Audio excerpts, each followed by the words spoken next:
ერთ-ერთი ბრალდებული, რომელმაც დღეს სააპელაციო სასამართლოს დასკვნითი სიტყვით მიმართა, ეს იყო ვეფხვია კასრაძე, რომელმაც იმ სისხლის სამართლის საქმეში არსებულ გარემოებებზე გაამახვილა ყურადღება, რომელიც სახელმწიფო ბრალდებამ ამ პერიოდის განმავლობაში ვერ წარადგინა. ვეფხვია კასრაძე ამბობს, რომ სახელმწიფო ბრალდება თავდაპირველად ამტკიცებდა იმას, რომ მან ჯგუფურად ჩაიდინა ძალადობა, დაორგანიზა საპროტესტო აქციები, თუმცა ამის მიუხედავად ექსპერტიზამ დაადასტურა ის, რომ ვეფხვია კასრაძეს ნამდვილად არ ჩაუდგა ჯგუფური ძალადობა, რადგან მობილურიდან ამოღებული კომუნიკაციებით ვერ დასტურდება ის, რომ ბრალდებულმა კასრაძემ რომელიმე პირთან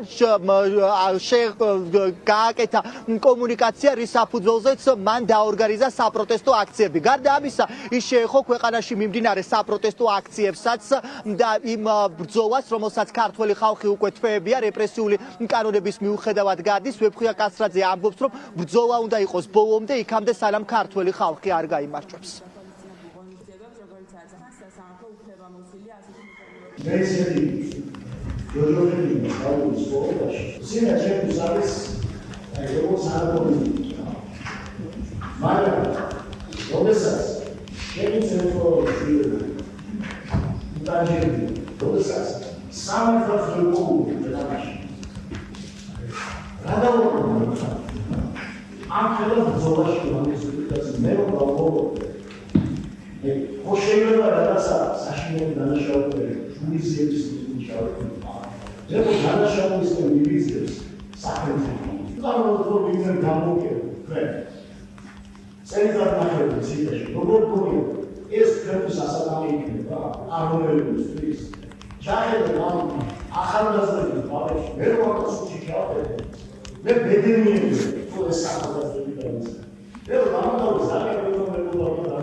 სასამართლო პროცესი არის დასრულებული, რადგან დღეს კიდევ ერთი ბრალდებული საქმეში გამოჩნდა ახალი მტკიცებულებები, რის შემდეგაც ადვოკატებმა მოითხოვეს პროცესის გადადება, რადგან მოსამართლემ შეისწავლოს ის ახალი მტკიცებულება, რომელიც რამდენიმე საათის წინ უფლებადამცველებმა ნიკოლოზ ჯავახიშვილის საქმეზე მოიპოვეს. შემდეგი პროცესი უკვე 3 აპრილს არის ჩანიშნული, სწორედ 3 აპრილს ისარგებლებენ დანარჩენი ბრალდებულები დასკვნითი სიტყვით, როგორც პირველებისთვის არის ცნობილი, ყველა მათგანს ექნება დასკვნითი სიტყვა და ვრცლად ისაუბრებენ იმ გამოგონილ სისხლის სამართლის საქმეზე, რომელზეც სახელმწიფო ბრალდება ახლა დაკავებული პირების უფრო ძვირ პატიმრობას ითხოვს. კიდევ ერთი მოწმე, რომელიც ამ საქმეზე გამოჩნდა, ეს არის ოქროს მოწმე ნიკოლოზ ჯავახიშვილის საქმეში, რომელიც ამტკიცებს, რომ ნიკოლოზ ჯავახიშვილი არის პროვოკაციის მსხვერპლი, რადგან შავებში ჩაცმულმა პირებმა ნიკოლოზ ჯავახიშვილის წინ პიროტექნიკა დააგდეს, შემდეგ აიძულეს, რომ ხელში აეღო ეს პიროტექნიკა, რის შემდეგაც უკვე დაიწყო გამოძიება. სწორედ ეს არის ახლა მთავარი მტკიცებულება, რომელიც აპელაციო სასამართლოს მოსამართლეს უფლებადამცველებმა გადასცეს.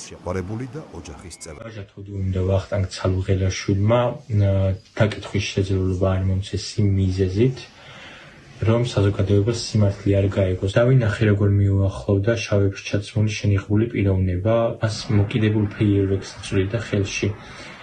შემდეგ ნიკა კი უყურებდა, რომ არ გამოგართმა შენიღბულმა პიროვნებამ უბრალოდ ნიკას ფეხებთან დააგდო ეს მოკიდებული ფეიერვერკი. ნიკას რომ დროულად არ აეღო ხელში და ჰაერში არ ესროლა, დავზარალდებოდით ძალიან სერიოზულად მე და ჩემ გარშემო ყოფის ხალხი. უყურებით როგორ აიღო ნიკამ ხელში ფეიერვერკი და როგორ გაიქცა, რათა ხალხის სიმჭიდროვის გამო არავის მოხვედროდა და ჰაერში ნასროლი ფეიერვერკი სრულიად შეუძლებელი იყო, რომ ეგრეთ წოდებული სამართალდამცავებს მოხვედროდათ. სინდისის პატიმრების პროცესი არის უკვე დასრულებული. დღევანდელ პროცესს ოჯახის წევრები, სამოქალაქო აქტივისტები და ის ადამიანები ესწრებოდნენ, რომლებიც ფიქრობენ, რომ ის ადამიანები, რომლებიც დღეს საბრალდებო სკამზე ისხდნენ, სწორედ ოლიგარქიული რეჟიმის მსხვერპლი არიან და მათ დანაშაული არ ჩაუდენიათ. როგორც გითხარით, შემდეგი პროცესი უკვე 3 აპრილს არის ჩანიშნული, სადაც ყველა ბრალდებული დასკვნითი სიტყვით მიმართავს სააპელაციო სასამართლოს მოსამართლეს და მოსახლეობას, რომელიც უკვე რამდენიმე თვეა უკანონო პატიმრების გათავისუფლებას ითხოვს.